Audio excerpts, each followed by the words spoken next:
할렐루야. 이제 오늘 로마서 60강, 로마서 8장 29절로 34절까지 우리 말씀을 개역개정, 새번역, 그리고 메시지 성경 이 순서로 같이 말씀을 한번, 오늘 말씀이 결코 잘 아는 말씀이지만 결코 쉬운 말씀이 아닙니다. 굉장히 중요한 말씀입니다. 다시 한번 꼼꼼하게 같이 봉독합니다. 하나님이 미리 아신 자들을 또한 그 아들의 형상을 본받게 하기 위하여 미리 정하셨으니 이는 그로 많은 형제 중에서 맏아들이 되게 하려 하심이니라. 하나님께서는 미리 아신 사람들을 택하셔서 자기 아들의 형상과 같은 모습이 되도록 미리 정하셨으니 이것은 그 아들이 많은 형제 가운데서 맏아들이 되게 하시려는 것입니다. 또 미리 정하신 그들을 또한 부르시고 부르신 그들을 또한 의롭다 하시고 의롭다 하신 그들을 또한 영화롭게 하셨느니라. 그리하여 하나님께서는 이미 정하신 사람들을 부르시고 또한 부르신 사람들을 의롭게 하시고 의롭게 하신 사람들을 또한 영화롭게 하셨습니다. 메시지 성경입니다. 하나님은 처음부터 자신이 하실 일을 분명히 아셨습니다. 처음부터 하나님은 그분을 사랑하는 사람들의 삶을, 그분 아들의 삶을 본떠 빚으시려고 결정해 두셨습니다. 그분의 아들은 그분께서 회복시키신 인류의 맨 앞줄에 서 계십니다. 그분을 바라볼 때 우리는 우리 삶이 본래 어떤 모습이었어야 하는지 깨닫게 됩니다. 하나님은 이처럼 그분의 자녀들이 어떤 모습이어야 하는지를 결정하신 뒤에 그들의 이름을 불러주셨습니다. 이름을 부르신 뒤에는 그들을 그분 앞에 굳게 세워주셨습니다. 또한 그들을 그렇게 굳게 세워주신 뒤에는 그들과 끝까지 함께 하시며 그분의 시작하신 일을 영광스럽게 완성시켜 주셨습니다. 아멘. 자, 31절로 34절입니다. 그런즉 이 일에 대하여 우리가 무슨 말하리요? 만일 하나님이 우리를 위하시면 누가 우리를 대적하리요? 그렇다면 이런 일을 두고 우리가 무엇이라고 말할 수 있겠습니까? 하나님이 우리 편이시면 누가 우리를 대적하겠습니까? 자기 아들을 아끼지 아니하시고 우리 모든 사람을 위하여 내주신 이가 어찌 그 아들과 함께 모든 것을 우리에게 주시지 아니하겠느냐? 자기 아들을 아끼지 않으시고 우리 모두를 위하여 내주신 분이 어찌 그 아들과 함께 모든 것을 우리에게 선물로 거저주지 않으시겠습니까? 누가 능히 하나님께서 택하신 자들을 고발하리요? 의롭다 하신 이는 하나님이시니 하나님께서 택하신 사람들을 누가 감히 고발하겠습니까? 의롭다 하시는 분이 하나님이신데 누가 정죄하리요? 죽으실 뿐 아니라 다시 살아나신 이는 그리스도 예수시니 그는 하나님 우편에 계신 자요 우리를 위하여 간구하시는 자시니라. 누가 감히 그들을 정죄하겠습니까? 그리스도 예수는 죽으셨지만 오히려 살아나셔서 하나님의 오른쪽에 계시며 우리를 위하여 대신 간구하여 주십니다. 여러분 어떻습니까? 이처럼 하나님이 우리 편이 되어 주셨는데 어떻게 우리가 패배할 수 있겠습니까? 아들을 보내셔서 우리 인간의 처지를 껴안으셔서 최악의 일을 감수하기까지 하신 하나님, 그 하나님께서 우리를 위해 자신의 전부를 주저없이 내놓으셨다면 그분이 우리를 위해 기꺼이 아낌없이 하시지 않을 일이 무엇이 있겠습니까? 누가 감히 하나님께서 택하신 이들을 들먹이며 그분께 시비를 걸 수 있겠습니까? 누가 감히 그들에게 손가락질할 수 있겠습니까? 우리를 위해 죽으신 분, 우리를 위해 다시 살아나신 분께서 지금 이 순간에도 하나님 앞에서 우리를 변호하고 계십니다. 아멘. 이거 우리가 잘 아는 말씀이고요. 사도 바울은 지금 로마서 8장을 논리적으로 지금 쭉 끌어나가는 그 논리를 지금 같이 따라오셔야 됩니다. 자, 이제 우리 요 29절에서 34절 어디까지 갈지 모르지만 한 절 한 절 한번 이번 시간은 한 절 한 절을 끊어서 깊이 있게 좀 살펴보는 시간입니다.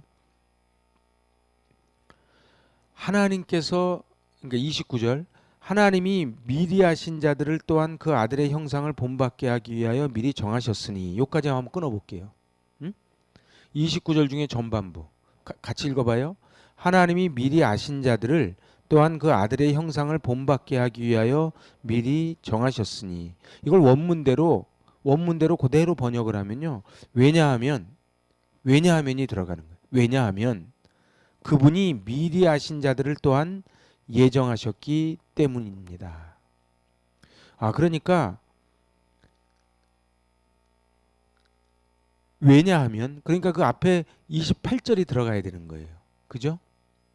모든 것이 합력하여 선을 이룹니다. 이랬잖아요. 그죠? 하나님을 사랑하는 자, 곧 그의 뜻대로 부르심을 입은 자들에게는 모든 것이 합력하여 선을 이룹니다. 왜냐하면 그분이 누구예요? 그분이 하나님이에요. 그분이 미리 아신 자들을 또한 예정하셨기 때문입니다. 자, 여기서 이제 예정론이 나오는데 우리는 예정론 하면 주로 어떻게 생각을 하는 거예요? 예정론. 그러면은 하나님이 미리 예정해 놓으시고 우리 인생을 다 정해 놓으셨다. 이렇게 주로 많이 해석을 합니다. 그러니까 하나님이 미리 아신 것은 어떤 자들이 믿을 것이라는 사실이 아니고 그냥 그 사람 자체를 아셨다는 거예요. 좀 다릅니다. 어떤 일이 일어날 것을 어떤 자들이 믿을 것인지, 그 자들을 통해서 무슨 일이 일어날 것인지가 아니고 그 사람 자체라는 거예요. 그 사람 자체를 아셨다는 건 굉장히 깊은 의미가 있습니다. 안다는 것은요, 우리 창세기에서 야다. 그래서 지적인 것뿐만이 아니고 인격, 애정, 관심, 돌봄, 개인적 관계까지 다 내포하는 게 아는 거예요. 그러니까 하나님이 그 사람 자체를, 그러니까 우리를 아셨다는 거예요. 출애굽기 2장, 오늘 좀 찾아볼 말씀이 많습니다. 출애굽기 2장 25절 한번 가봅니다.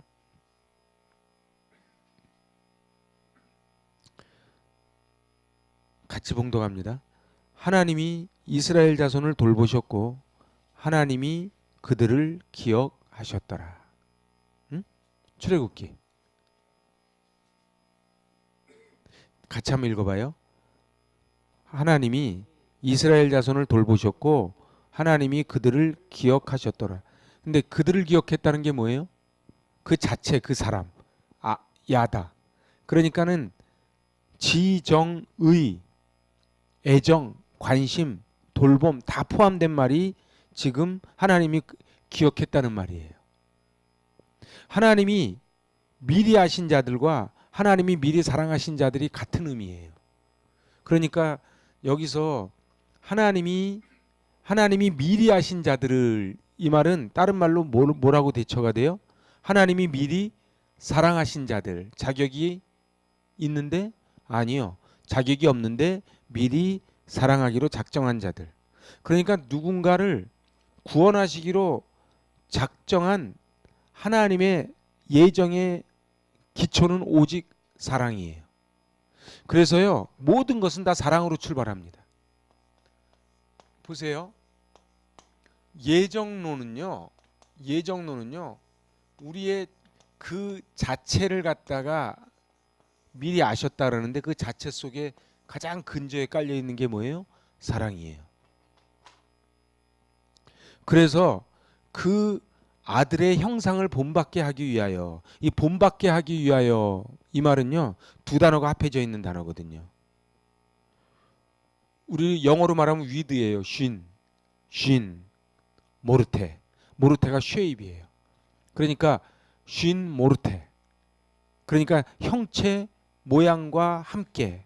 그러니까 본받게 하기 위하여, 이 소리는요 같은 모양을 가진 이런 뜻이에요. 응? 그러니까 이거는 형용사인데요. 외적인 유사성뿐만이 아니고 내적 유사성까지 다 포함하는 게 쉰 모르테예요. 그러니까 쉰 모르테가 쉐입인데 쉐입은 겉의 모양만이 아니고 내면에까지. 그래서 우리가 그리스도의 성품을 담거나 비슷할 뿐 아니고 그분의 권세, 그리고 승천 후의 영광스러운 모습까지 같이 변화된다는 것이 다 포함되어 있는 게 쉰 모르테예요. 그러니까 그 아들의 형상, 그러면 어떻게 돼요? 그 아들의 형상을 본받게 하기 위하여 이 소리는요,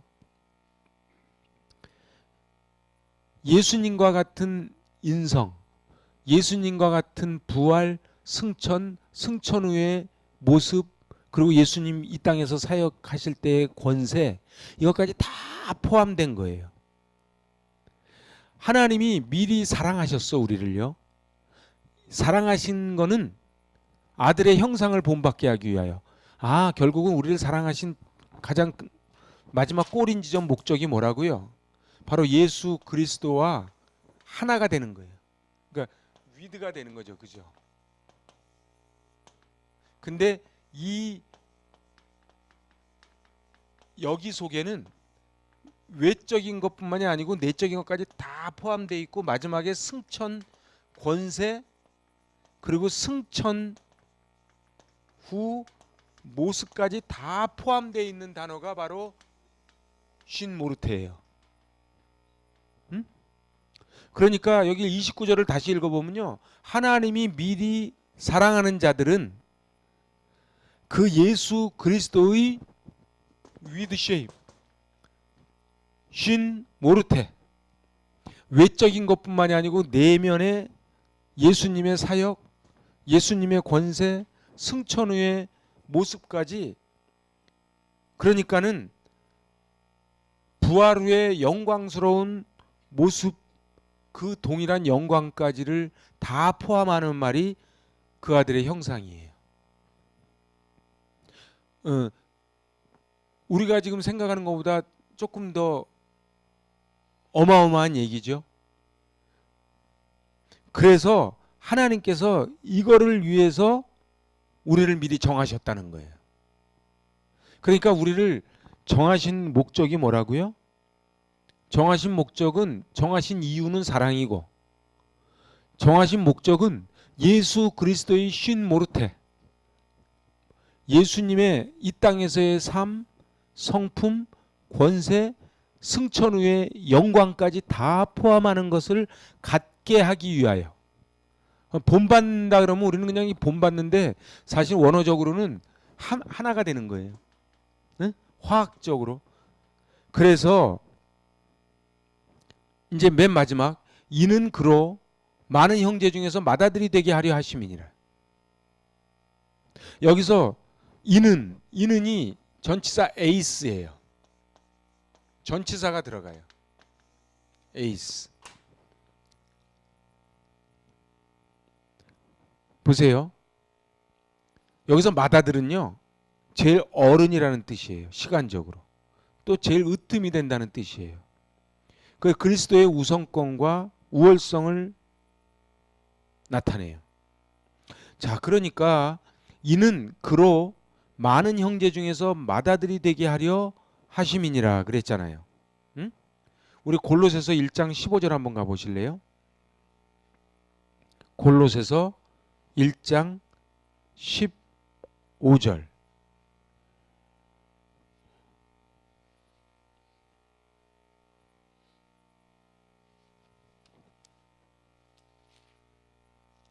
같이 읽어봐요. 그는 보이지 아니하는 하나님의 형상이시요 모든 피조물보다 먼저 나신 이시니, 그 먼저 나신 이시니가 맏아들이에요. 응? 그 다음 18절 한번 가보세요. 그는 몸인 교회의 머리시라. 그가 근본이시요 죽은 자들 가운데서 먼저 나신 이시니 이는 친히 만물의 으뜸이 되려 하심이요. 바로 먼저 나시니 으뜸이 되는 것, 이게 지금 맏아들이에요. 그러니까 최종적 구원의 자리에서 그리스도의 형상과 일치가 된 쉰 모르테한 사람들은 그리스도의 형제가 된다는 거예요. 형제는 어때요? 닮지요. 그지요? 그러니까 이 히브리서 2장 11절 12절 가보세요. 오늘 제가 여러 군데를 찾는 이유가 있어요. 이 본문을 이해하려면은 골로새서, 히브리서, 갈라디아서 여러 군데를 찾아서 다 가야지 오늘 이 본문이 말하고자 하는 게 정확히 이해가 되거든요. 히브리서 2장 11절 12절 봉독합니다. 거룩하게 하시는 이와 거룩하게 함을 입은 자들이 다 한 근원에서 난지라. 그러므로 형제라 부르시기를 부끄러워하지 아니하시고 이르시되 내가 주의 이름을 내 형제들에게 선포하고 내가 주를 교회 중에서 찬송하리라 하셨으며. 자 보세요. 여기서 보니까 다 한 근원에서 났대. 그리고 형제라고 부르겠대요. 응? 그러니까 그리스도를 닮아가는 사람이 곧 하나님께 택함 받은 사람이에요. 그러니까 예정이 있죠. 예정. 오늘 이 29절을 한마디로 얘기하면은 그리스도와 하나가 되는 사람이 곧 하나님께 택함 받은 사람이야. 거꾸로 얘기하면 하나님께 택함 받은 사람이 그리스도와 한 형상을 가진 사람이고 그 사람이 바로 그리스도가 받아들이고 우리는 형제가 된다는 그 얘기가 지금 29절이에요. 원래 잘 알았는데 이렇게 하니까 더 복잡해지나요? 그래요? 원래 진실로 한번 가려면 한번 복잡해졌다가 가야 이제 진실로 가는 거예요. 그러니까 이 29절의 말이 여기 세 번역을 보면 조금 더 이해가 돼요. 세 번역. 하나님께서는 미리 아신 사람들을 택하셨어요. 그러니까 미리 아신 사람들을 택했대. 이게 무슨 얘기냐면 미리 아신 사람들을 택하는 가장 주된 이유가 뭐예요? 사랑이에요. 다른 이유 없어요. 사랑이에요. 그런데 자기 아들의 형상과 같은 모습이 되도록. 근데 같은 모습이 된다는 게 여기서는 포르테가 이게 약하게 나와 있지만 실질적으로 따지고 보면은 이 같은 모습이라는 속에는 예수님의 공생애, 권세, 그리고 영광, 승천 후의 영광까지가 다 포함되어 있는 이야기가 지금 같은 모습이라는 거예요. 응? 이것은 그 아들이 많은 형제 중에서 맏아들이 되게 하시려는 것입니다. 보세요. 예수님이 맏아들이 됐어요. 그러면은 우리들은 다 뭐가 되냐면 예수님과 형제가 되는 거예요. 그래서 교회에서만 쓰는 독특한 용어가 형제입니다. 여러분들 딴 공동체 가면 형제님 이런 소리 잘 안 합니다. 근데 교회에서는 형제라는 말 많이 쓰죠. 응? 제가 히타 끌까요? 여기 히타 지금 추우세요? 추워요? 약간 추워야 돼 사람은. 엉뚱한 소리 같지만요. 약간 추운 지방에 미인이 많습니다. 아프리카 쪽보다. 왜 그러냐면 약간 사람은 추워야지 긴장을 하는 거예요. 딱. 그래도 추워요. 그러세요. 잘 보세요. 그러니까는 이 29절 한 절이 결론이에요. 무슨 결론이냐면 그리스도와 그리스도인 사이의 관계가 형제라고 하는 가족으로서의 친밀성으로 이루어졌다는 사실이에요. 그런데 그리스도인들이 그리스도를 닮아야 된다는 이 사실을 통해서 그리스도가 가장 먼저 난 자라고 하는 우월성이 다 포함되어 있는 말이라는 거예요. 그래서 예레미야 1장 5절을 가보면요. 예레미야 1장 5절 우리가 잘 아는 말씀이에요. 이게 지금 예레미야가 소명을 받는 장이거든요. 예레미야 1장 5절. 응? 오늘 빨리빨리 찾아보셔야 돼요. 같이 읽어봐요. 내가 너를 모태에 짓기 전에 너를 알았고 내가 배에서 나오기 전에 너를 성별하였고 너를 여러 나라의 선지자로 세웠노라. 이 얘기가 이 얘기예요. 그러니까는 이거 예레미야만 그런 게 아니고 저와 여러분이 전부 다 모태에서 이거 시편 129편에 가도 똑같은 게 나와요. 여러분들 모태에서부터 조직하였다는 거예요. 그런데 그것도 전에 이미 우리를 알고 구별하였고 이제 선지자로 세웠다는 거예요. 우리네 인생이 사람들이 왜 자기 인생을 함부로 삽니까? 나는 목적을 받아서 이 땅에 보냄받았다고 하는 그 콜링, 부르심에 대한 정확한 의식이 없으면 자기 인생 함부로 합니다. 자, 그러니까 29절 한 절이 얼마나 지금 복잡하면서도 어마어마한 말씀이냐 하면 다시 한번 쫙 정리를 해보면은 하나님이 미리 아신 자들, 그 미리 아신 자들이 예레미야의 모태에 짓기 전에 알았다는 거예요. 배에서 나오기 전에 너를 성별하였다는 게 바로 하나님이 미리 아시고 택했다는 거예요. 응? 근데 이렇게 부르신 목적이 뭐라고요? 이렇게 아니 저를 잘 보세요. 29절을 해서 29절이 정확하게 이해가 안 되면은 30절로 못 넘어가요. 29절에서 하나님이 너를 모태에서 이미 너를 그러니까 엄마 뱃속에서 형성되기 전에 이미 너를 택정했고 성별했다는 거예요. 근데 그 목적이 뭐냐는 거예요. 목적. 응? 목적이 뭐냐고. 목적. 사랑.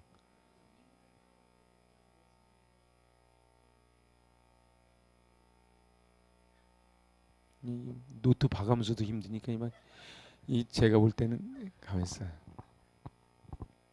다시 이게 왜 이러냐 하면요. 우리는 지금 이런 식으로 성경을 보는 훈련이 안 돼 있어서 그래요. 우리는 너무너무 쉽게 성경을 보고 다 은혜 받고 다 가. 그리고 이렇게 가면은 어떻게 하냐면 뭐 이렇게 복잡하게 해요. 그냥 이렇게 해도 다 은혜 받는 것을 이래요. 근데 사도 바울이 원래 이것을 썼을 때에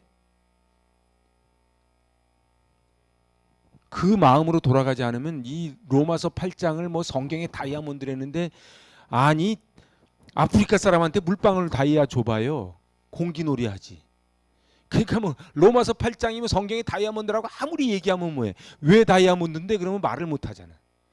다시 한번 정리하면은 하나님이 오늘 예레미야 1장 5절 말씀처럼 모태에 짓기 전에 우리를 알고 배에서 나오기 전에 우리를 성별했다는 거예요. 근데 그 이유가 뭐냐는 거예요. 이유와 목적은 달라요. 이유가 뭐냐고요. 아니 그 많은 사람 중에 왜 도대체 우리를 얼굴로? 뭘로 도대체 우리를 그렇게 성별하고 구별하고 선택했냐 말이에요. 그게 바로 하나님의 사랑이라는 거예요. 그런데 선택하신 목적이 뭐냐는 거예요. 선택하신 목적은 바로 예수 그리스도와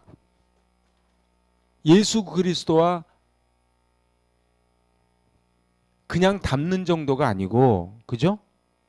닮는 정도가 아니고 쉰 모르테.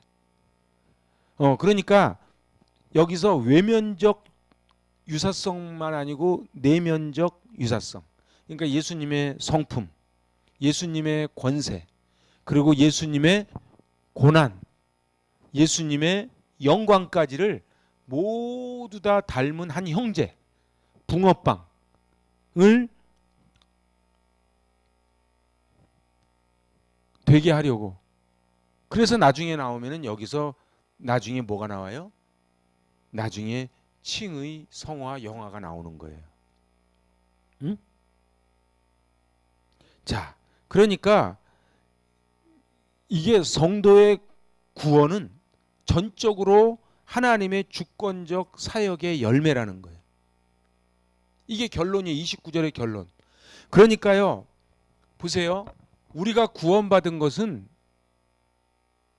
전적인 하나님의 주권적 사역의 열매다. 이렇게 결론이 나는 거예요. 그렇게 아니고는 이 29절이 해석될 방법이 없는 거예요. 이걸 예정론이라 그래요. 그런데 이제 30절로 가면 이제 더 기가 막힌 말씀이 나오는 거예요. 30절 우리 같이 읽어봐요. 또 미리 정하신 그들을 또한 부르시고 부르신 그들을 또한 의롭다 하시고 의롭다 하신 그들을 또한 영화롭게 하셨느니라. 우리 잘 아는 말씀이죠. 그죠? 세 번역으로 읽어봐요. 그리하여 하나님께서는 이미 정하신 사람들을 부르시고 또한 부르신 사람들을 의롭게 하시고 의롭게 하신 사람들을 또한 영화롭게 하셨습니다. 그래서요, 하나님의 구원 섭리는요, 은혜의 사슬과 같아요. 다시 한번요. 하나님의 구원 섭리는요, 뭐와 같다고요? 우리 대답 좀 어떻게 크게 좀 한번 하면 안 될까요? 다들 힘드세요?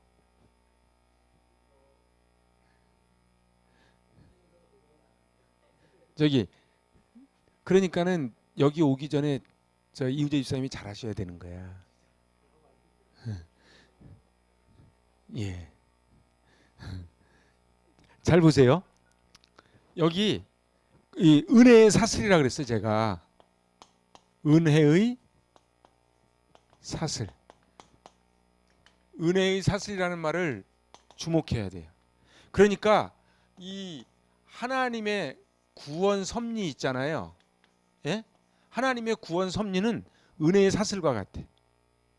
근데 오늘 여기서 뭐라고 되어 있냐면 보세요. 소명, 예? 칭의, 성화, 영화. 이게 지금 은혜의 사슬이야. 은혜의 사슬은요, 그러니까 아까 예레미야 1장 5절에서 나오잖아요. 너를 성별해서 구별해서 불렀다 그러잖아요. 그죠? 그래서 맨 처음에 부르시고요. 그러니까 제일 처음에 뭐예요? 콜링이 먼저예요. 그래서 신학교 갈 때 꼭 물어봐요. 소명의식이 있습니까? 근데 사실은 신학교에서만 물어보면 안 돼요. 임지 갈 때도 꼭 물어봐야 돼요. 소명의식이 있습니까? 얼떨결에 왔는데요. 옛날에 그 유머집에 보면 그거 나와요. 다들 피곤해 하시니까 제가 유머 하나 할게요. 너무 딱딱하니까, 그죠? 너무 학구적으로 가지 말자 그래서. 옛날에 이게 악어가 있는 큰 연못이 있었어요. 그래서 이쪽으로 건너오는 자는 공주를 주겠다 왕이 그랬어요. 근데 건너올 자가 없는 거예요. 여기서 이렇게 아무도. 근데 한 사람이 딱 들어오더니 그냥 죽으라고 헤엄쳐가지고 딱 온 거예요. 왕이 막 대단하다 그래가지고 이제 공주를 주겠다고. 어떻게 들어왔냐니까 어떤 놈이 뒤에서 밀었다는 거예요. 어떤 놈이 뒤에서 밀어가지고 할 수 없이 안 죽으려고 막 헤엄쳤다는 거예요. 뭐 하여튼 그렇다고요. 그래서 이게 교회도 말이죠. 어떻게 여기까지 왔어?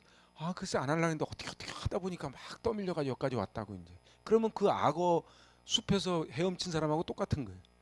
어떻게 목회? 아 어떻게 하다 신학교에 들어갔는데 또 안 할 수도 없고 목회하고 어떻게 하다 보니까 여기까지 안 죽으려고 막 죽으라고 했다고. 이거는 부르시고가 아니에요. 여기서 이 소명은요. 제가 그랬잖아요. 이 예정의 가장 밑에 근간은 뭐라고요? 사랑이라고요. 사랑. 그래서요. 이 부르시고가 칼레오예요. 그리고 부정 과거예요. 부르시고. 그죠? 정하신 그들을. 정하신 건 아까 했죠. 29절에서. 29절에서 정했잖아. 택했잖아. 미리 아신 자들이 정한 자잖아. 근데 그들을 어떻게 했어요? 불렀어요. 하나님께서 선택하시고 지명하는 자를 이 세상에 묶여있는 속박으로부터 불러내서 그들을 의롭게 하시고 거룩하게 해서 그들로 하여금 하나님을 섬기게 하기 위한 첫 번째 단추가 뭐예요? 부르시고예요. 그래서 교회는 뭐예요?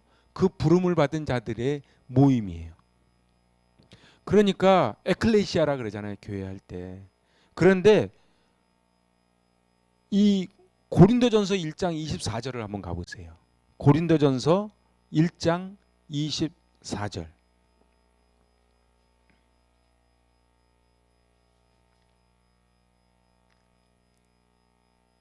자, 같이 읽어봐요. 오직 부르심을 받은 자들에게는 유대인이나 헬라인이나 그리스도는 하나님의 능력이요 하나님의 지혜니라. 그러니까 이 부르심을 받은 사람들은 바로 하나님의 능력과 하나님의 지혜를 입은 자라는 거예요. 여기에는 무슨 말이 포함되어 있냐면 하나님의 자유롭고 주권적인 선택이라고 하는 뜻이 담겨 있어요. 갈라디아서 1장 15절을 한번 가보세요. 그럼 이 말이 정확하게 나와요. 갈라디아서 1장 15절.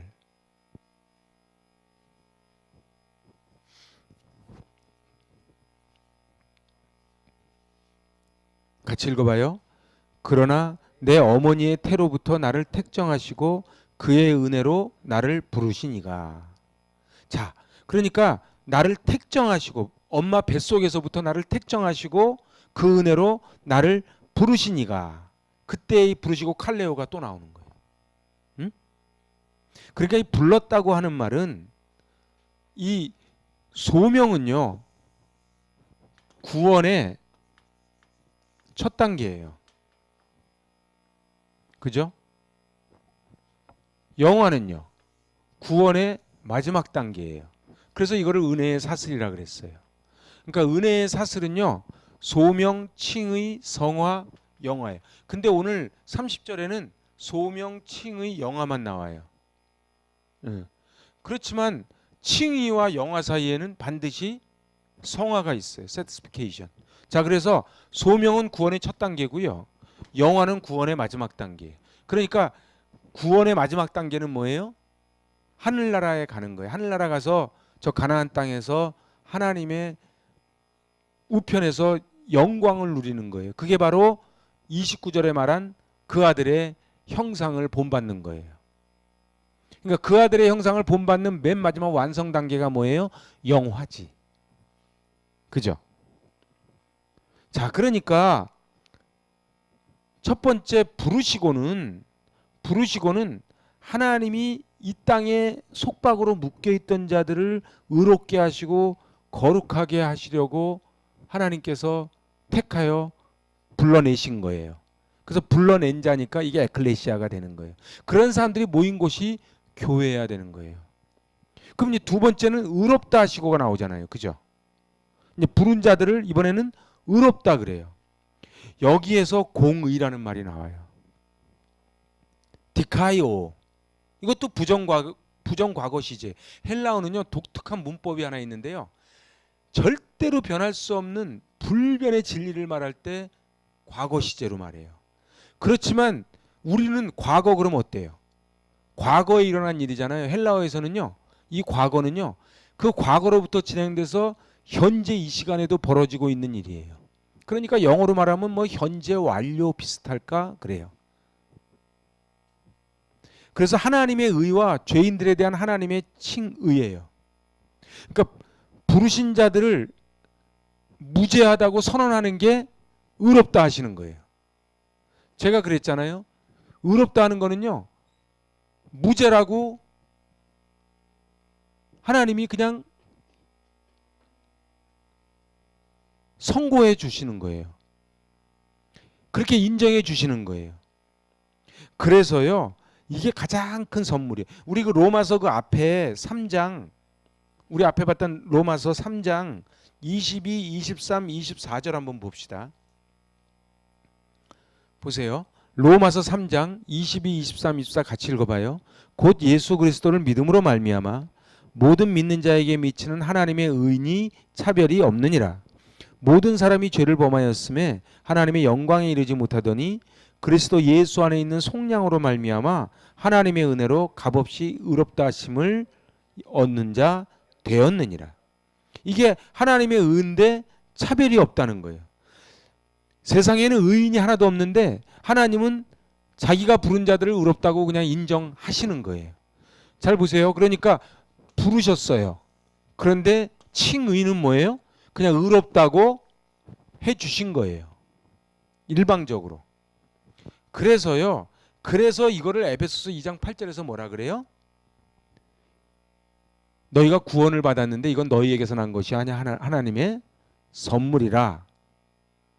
행위에서 난 것이 아니니 이는 누구든지 자랑치 못하게 하려 함이라. 그 에베소서 2장 8절 9절이잖아요. 그러니까 행위에서 난 것이 아니라는 거예요. 우리가 그냥 하나님의 사랑으로 우리를 부르시고, 이게 굉장히 중요한 거예요. 부르시고 부른 자들을 의롭다고 칭해 주신 거예요. 그냥 우리에겐 자격이 없다. 그래서 이거를 뭐라고 표현했어요? 에베소서는 선물이라. 선물. 이건 선물하고 뇌물하고는 달라요. 선물하고 뇌물은 똑같이 받아도 다른 거예요. 뇌물은 내가 좀 자격이 돼. 그러니까 좀 잘 봐달라고 하는 게 뇌물이지. 선물은요. 아무 자격이 없는데 이게 주는 거예요. 그래서 그걸 선물이라는 거예요. 그 맨 마지막에 뭐라 그래요? 영화롭게 하셨느니라. 여기선 중요한 꼭 써놓으셔야 돼. 애독사센 하나 써놓으세요. 애독사센. 여기요. 애독사센.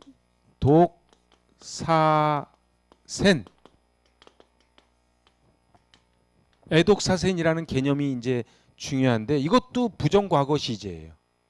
그러니까 전부 다 부르시고 의롭다 하시고 영화롭게 했다는 건 헬라어가 전부 부정과거 시제로 돼 있어요. 다시 한번 정리하면요. 헬라어에서는요.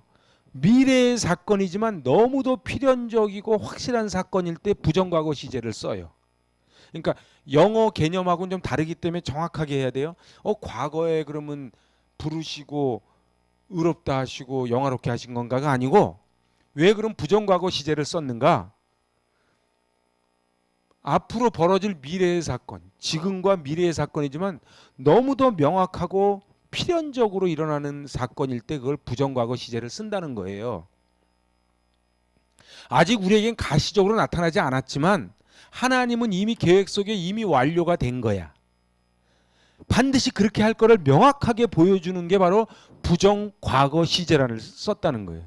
근데 이거를 그 헬라어 문법으로 들어가 제가 왜 자꾸 이렇게 어렵게 가냐면 이거를 이해하지 못하면 이 부르시고 의롭다 하시고 영화롭게 하셨다고 하는 이 말 속에 들어있는 이 어마어마한 하나님의 꼭 이미 하셨다고 하는 필연적으로 할 것이라고 하는 하나님이 보증하시는 그 약속을 명확하게 우리가 이해하기는 어려워요. 사람들이 왜 흔들려요? 내가 정말로 구원 받았는가? 난 정말로 하나님이 나를 영화롭게 하실 건가? 흔들릴 때가 있잖아. 한 번도 없어요? 나를 계속 쳐다보는 게 그렇다는 거예요? 아니면 아니라는 거예요? 난 잘 구별을 못하겠네. 그렇게 확 안 흔들리는 거예요? 응? 근데 부정과거 시제를 썼다는 얘기는 하나님이 우리가 자격이 있는 게 아니고 하나님이 명확하게 인증 도장을 딱 찍었다는 거예요.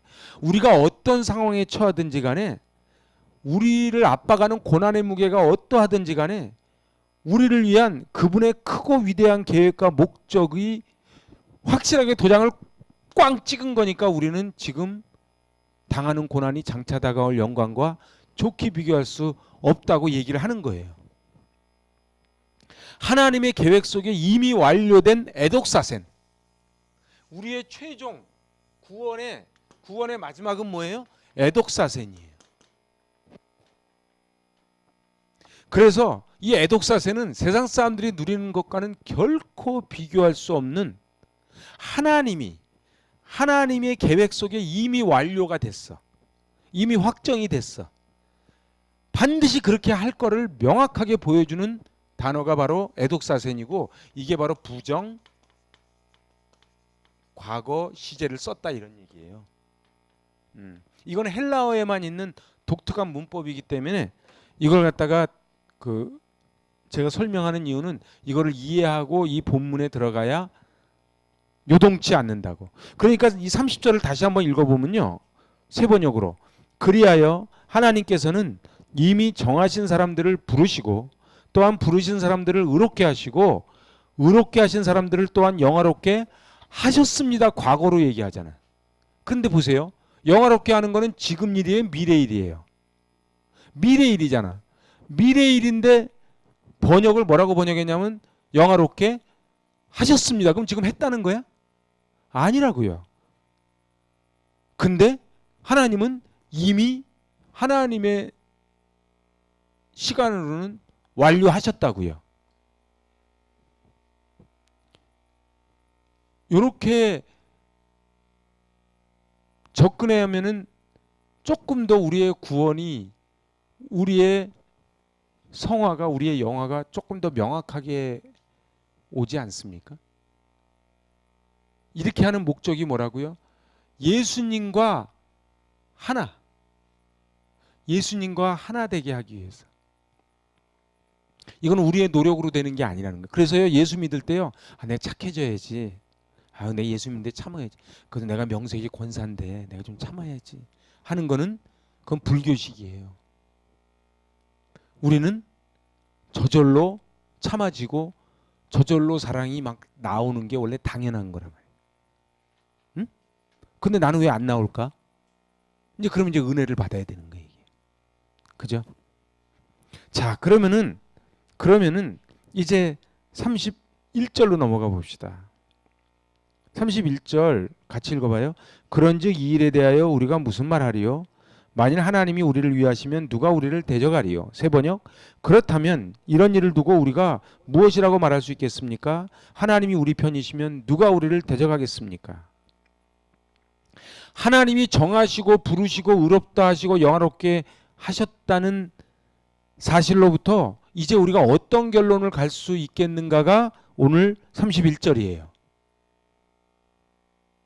즉 하나님이 그렇게 하셨기 때문에 아무 말할 수 없다는 의미라기보다는 하나님이 그렇게 하셨는데 이제 우리가 그 일로부터 내릴 수 있는 추론은 무엇이겠는가 하는 의미예요. 다시 정리해 볼까요? 잘 보세요. 하나님이 그렇게 하셨기 때문에 우리는 이제 아무 말할 수 없다고 하는 의미가 아니고, 하나님이 그렇게 하셨는데 이제 우리가 그 일로부터 내릴 수 있는 추론은 도대체 무엇이겠는가? 추론이 뭐라고요? 하나님이 우리를 위하시면 누가 우리를 대적하리요. 그게 지금 추론이에요. 그러니까 하나님이 우리 편이시면 누가 우리를 대적하리요? 그죠? 이 말은 하나님이 그렇게 하셨기 때문에 그 일로부터 하나님이 우리를 부르시고 택하시고 의롭게 하시고 영화롭게 하셨기 때문에 당연히 나오는 추론이 뭐예요? 누가 우리를 대적할 수 있겠습니까? 이렇게 지금 얘기가 풀어지는 거예요.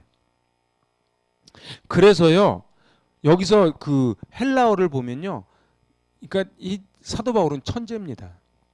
근데 사도 바울이 천재인데 우리 성경에서는 이걸 다 담지를 못해요. 사도 바울이, 그러니까 왜 하나님이 사도 바울을 쓰셨는가? 왜 베드로 이런 12제자를 안 쓰시고, 12제자는 헬라어를 몰라. 근데 사도 바울은 헬라어를 알았어. 그러니까 하나님은 세계에서 최고로 발달된 헬라어라는 언어를 통해서 하나님의 뜻을 전하고자 한 거야. 그리고 이제 제자들을 통해서 로마가 닦아놓은 그 길을 통해서 디아스포라가 뻗어나간 거예요. 그리고 이게 그러니까 하나님의 타이밍이 기가 막힌 거지요. 자, 다시 본문으로 돌아가 보면은 이제 두 개의 전치사를 쓰는 거예요. 하나는 휘페르, 하나는 카타. 여기 하나님이 우리를 위하시면 누가 우리를 대적하리요? 요 마지막 문장이 있잖아요. 응? 요걸 갖고 얘기하는 거예요. 요 안에 전치사를 두 개를 썼다는 거예요. 하나는 뭐예요? 우리 지난 시간에 나온 전치사인데 위하여, 휘페르. 하나는 카타, 뭐뭐에 맞서다, 뭐뭐에 대항하다. 그러니까 이게 지금 무슨 얘기냐면은 영적 투쟁의 현장에서 살아가는 성도 모두는 대적하는 자들을 넉넉히 이길 수 있다는 은혜를 이미 보장받았음을 나타내기 위해서 휘페르와 카타라고 하는 두 전치사를 써서 강조를 하고 있다, 이런 얘기예요. 우리 검정고시 반인데 너무 어렵나요? 응? 근데 이런 게 있어요. 네발 자전거 타는 애들은요 계속 네 발 탑니다. 근데 좀 힘들어도요 두 발 자전거 한번 딱 타면요 그때부터는 슉슉 달립니다. 이제 저랑 같이 공부하고 나면은 이 성경을 보는 눈이 달라진다, 이런 얘기예요. 자, 그러니까 바울의 확신에 찬 선포야. 그러니까 여기서 좀 뭘 읽어야 되냐면 하나님이 우리를 위하시면 누가 우리를 대적하리요? 이 말 속에 헬라 사람들은 이거를 읽으면서 두 개의 전치사를 쓰면서 하나님이 우리를 위하여, 대적은 뭐뭐와 맞서다라고 하는 전치사를 쓰는 거예요. 그래서 그 당시에 얼마나 악한 세력에게 둘러싸여 가지고 로마에게 핍박받지요. 이단들이 들어오지요. 그 어려운 가운데 어떻게 사도 바울이 지금 이 말을 쓰냐 말이에요. 많은 성도들에게 용기와 확신을 주기 위해서 일부러 전치사 2개를 딱 쓰면서 사도 바울이 이걸 쓴 거예요. 그럼 우리가 로마서 8장을 읽을 때 사도 바울의 그 결의에 찬, 확신에 찬 그 메시지를 받으려면 우리도 어떻게 봐야 돼요? 우리도 헬라어를 갖다가 같이 분석을 해가면서 들어가 봐야 알 수 있지 않겠냐, 이런 얘기예요. 응? 여기서 뭐 예화 들고 뭐 이래가면서 이렇게 한다고 되는 문제가 아니고, 이건 엄청난 그 전쟁터 같은 상황 아닙니까, 그때가. 그래서 성도는요, 하나님의 뜻을 따라 살려고 하면 할수록 사단이란 놈이 얼마나 많이 넘어뜨리려고 공격합니까? 얼마나 많은 핍박이 옵니까? 그러나 그것에 대해서 두려워하거나 불안해할 필요가 없다는 거예요. 왜요? 하나님이 우리를 이미 부르시고 정하시고 택하시고 영화롭게 할 그런 특별한 사람들이기 때문에 그렇다는 거예요. 그래서 이 세상에 하나님의 계획을 좌절시켜 성취하지 못하게 할 자가 아무도 없듯이, 하나님의 사랑에서 우리의 구원받을 것을 끊을 자가 아무도 없습니다. 즉 그 얘기를 하려고 사도 바울이 여기까지 지금 끌고 온 거예요. 31절까지. 그러니까 29, 30절, 31절 3절 속에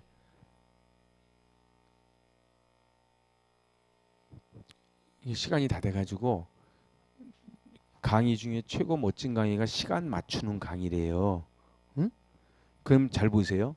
제가 오늘 34절까지 준비했지만 오늘 29, 30, 31 3절 했는데, 이 3절을 최종 정리하면은 맨 마지막 결론이 뭐예요? 맨 마지막 결론이 뭐예요? 맨 마지막 그 31절 있잖아요. 응? 누가 우리를 대적하리요? 이게 지금 결론이에요. 그러니까 하나님이 우리 편이시면 누가 우리를 대적하겠습니까? 세번역, 이게 좀 더 정확하잖아요.